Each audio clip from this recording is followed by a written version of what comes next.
Si vous faites de la courte pointe à la machine, il vous faudra 3 pieds. Le premier, c'est le pied quart de pouce, donc pour coudre précisément au quart de pouce vos morceaux de tissu. Le pied quart de pouce, on le reconnaît par son trou au milieu. On veut vraiment un trou au milieu, car si l'aiguille n'est pas bien positionnée, l'aiguille casse. On préfère une aiguille qui casse qu'une courte pointe qui n'est pas cousue au quart de pouce. Par ensuite, quand on regarde le devant de la semelle, on retrouve précisément le quart de pouce. C'est mon pied préféré que je conseille aux débutantes.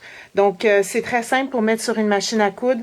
On va aller enlever le pied régulier du pied de biche et on va aller l'installer.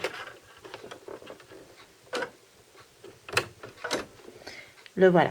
Donc, ça va être important, si vous n'avez pas un pied quart de pouce, de dévisser le pied de biche au complet afin de vraiment s'assurer que celui que vous allez vous procurer va bien tenir sur votre machine à coudre.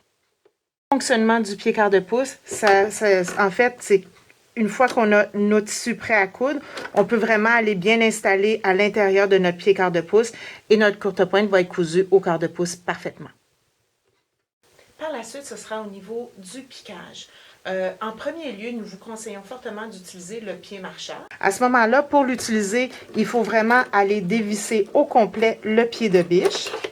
Et ensuite, vous allez prendre le crochet ici pour l'installer sur la vis de l'aiguille et vous allez installer le reste du pied à la place du pied de biche, donc ici. Ça va être très important pour actionner le mécanisme que la vis de l'aiguille soit ici. Parce que vous allez voir, en montant et baissant l'aiguille de votre machine à coudre, ça va actionner les griffes supérieures. Donc, vos deux épaisseurs de tissu avec le molleton vont bouger de façon égale pour avoir une belle finition.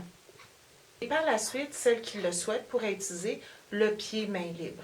Le pied main libre va vous permettre de faire ce qu'on appelle le free motion. Beaucoup plus difficile que le pied marcheur à maîtriser. Permettez-vous quelques mois de pratique avant d'être satisfaite des résultats. Donc, vous allez l'installer à la place du pied de biche complètement. Assurez-vous qu'il soit bien vissé. Et vous allez également désactiver les griffes de votre machine à coudre. Et tout ce que ça va vous dire, c'est voici l'espace où votre aiguille monte et descend, ne pas mettre son doigt.